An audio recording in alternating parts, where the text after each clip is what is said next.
Bjorn survived thanks to his passive skill, and with the help of his active skill, his head soon regenerated. Amelia was impressed by his regenerative power. She remarked that just one potion bottle healed everything, even when his head had fallen off. Bjorn was surprised and asked her why she used a potion on him. Amelia asked if he was questioning why she didn't kill him instead. She mentioned that he hadn't changed at all since the last time. She then asked him why he attacked her out of nowhere, instead of trying to resolve things through conversation like most people do. Bjorn replied, saying that if she intended to kill him, what else could he do? She asked Bjorn what made him think she wanted to kill him. She even reminded him that she had let him go last time, too. In confusion, Bjorn said that she was the one who said she couldn't let him leave since he knew about this place now. Amelia clarified that she said she couldn't just let him leave. Bjorn thought it was the same thing. Then Bjorn asked her what she was going to do then. She said she wasn't going to kill him, so he should quit worrying about it. While asking her these questions, Bjorn was trying to grab his mace. Amelia told him to stop. With an awkward smile, Bjorn said he wasn't going to attack her. He was just... But before he could finish, Amelia completed his sentence, saying he was just preparing in case she changed her mind. Right? Awkwardly, Bjorn agreed. Then he made a silly face and said that the best way to defend yourself is by attacking. Suddenly, Amelia coughed up blood. Bjorn asked if she hadn't taken a potion. She replied that she couldn't. Bjorn understood because there are some essences that react badly with potions. Then she gave Bjorn something and asked him to take it. Bjorn asked what it was. She explained that it was a medicine called Lei's Blessing, created by an alchemist in Noark, the underground city. It erases the memories of the person who consumes it up to an hour back. Bjorn wondered if the alchemist had a weird sense of humor or if the medicine had to be shaped that way. Bjorn asked her why she didn't use it last time if she had something like this. She explained that it's rare.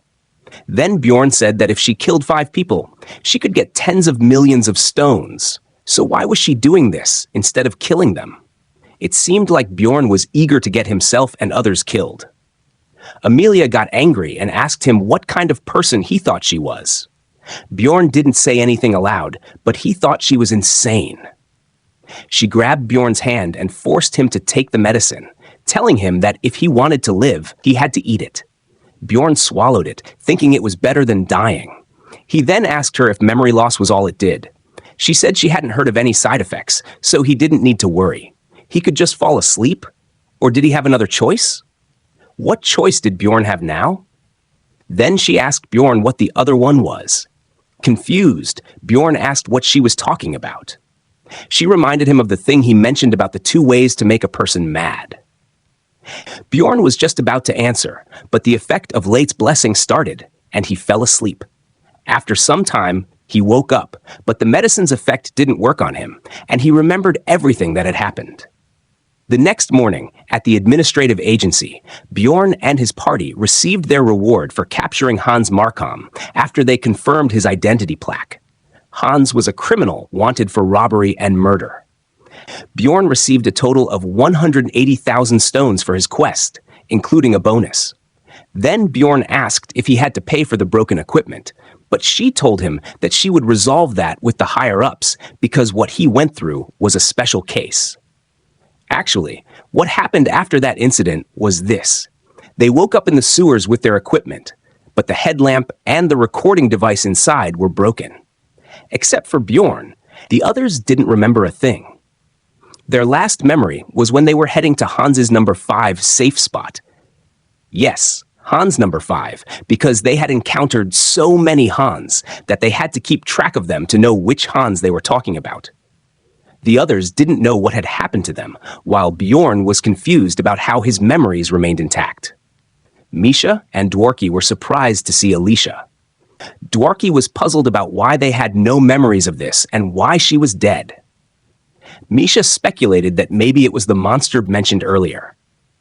Then Rottmiller came up with a theory. He suggested that it might have been Elisha's doing. The others were confused, so he explained his theory. He told them that they had managed to capture the woman, but when they tried to take her to the city, she woke up and did something to them. The injuries on her were proof that she had been beaten by Bjorn's mace. Dworki added that after carefully examining her, he could also see traces of his own mana on her. Since Rottmiller's theory was believable, everyone accepted it. Dworki speculated that an evil god might have the power to erase memories. As always, the dwarves laughed and said that whatever had happened, the main thing was that they were alive and she was dead. After that, when they made it out of the sewers, they were greeted by the librarian and her friend Shavin. The librarian was in her mage uniform, fully ready to fight. Bjorn asked Shavin why she was there. She said that since they were late, they had come looking for her. Bjorn commented that they were just an office worker from the administrative agency and a librarian, and he even looked serious while saying this. Shavin got angry and asked why he looked like that, adding that Lagna was actually a very skilled mage. Lagna said that she had just been dragged there and that Bjorn should thank Shavin. But Bjorn's focus was on her equipment. He didn't know how skilled she was, but from her gear alone, he could tell she was loaded with money.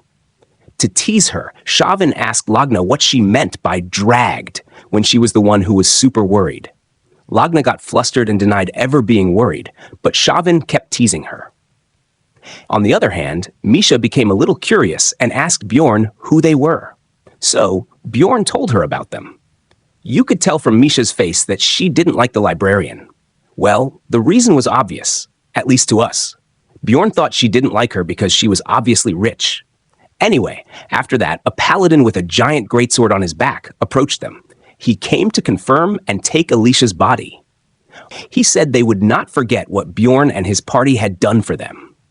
After that, their bounty was confirmed. Back at the present time, Shavin's colleagues were talking about Bjorn, especially about little Bjorn. They joked that they heard it got so big after he used his skill that he had to cover it with capes. They were really enjoying the conversation, wondering if anyone could even handle that. Bjorn, however, was angry upon hearing their remarks. He felt like an animal in a zoo. Seeing his frustration, Shavin got angry and told her colleagues that she would report them for sexual harassment. Embarrassed, they quickly apologized and ran away. Bjorn smiled, thinking that it wasn't so bad and he could forgive Shavin now for making him come to a dessert cafe. Then Bjorn stood up, saying that his teammates were waiting for him. Before he left, Shavin mentioned that Lagna was preparing something for him. Bjorn was a little surprised, but said he would stop by when he had the time. After that, he went to meet the others in the bar. When he arrived, everyone was already drunk.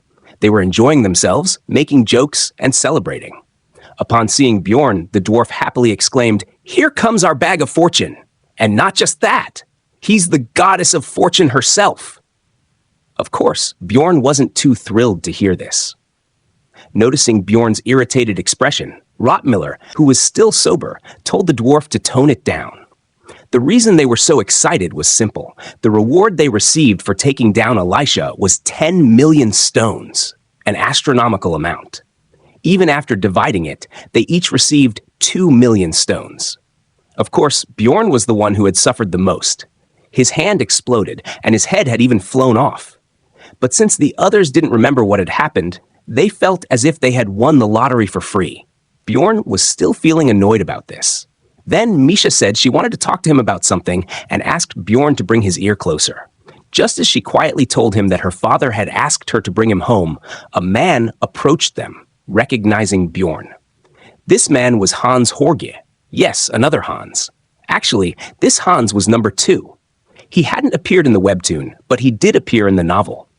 Hans advised Bjorn to go to the guild after Einar left his party. Surprisingly, Bjorn had even listened to his advice. Now, Hans asked Bjorn if he could join them in the fun, but Bjorn refused and told him that he didn't have anything to say to him.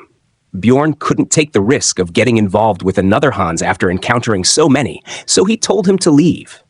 What could Hans number 2 do but leave them alone? But then, the door opened, and 2 knights entered. People started talking among themselves, curious about why the Moslem Knights were in the tavern like this. Moslem was one of the most powerful organizations, where only knights of noble status could enter. People said that the only things that awaited you after being caught by them were blood and death. The way they were heading, it seemed they were after Bjorn and his party's table. Bjorn was surprised and started wondering if he had done something wrong recently. Then he remembered the shaman's advice and started thinking if it was referring to Hans. One of the words for hatred in Korean is Han, so he wondered if this was happening because Hans number 2 had talked to him. Then the Maslan Knights stopped near their table, where Dwarki was unconscious from all the drinks he had. They told Dwarki that he was under arrest for the defamation of nobles.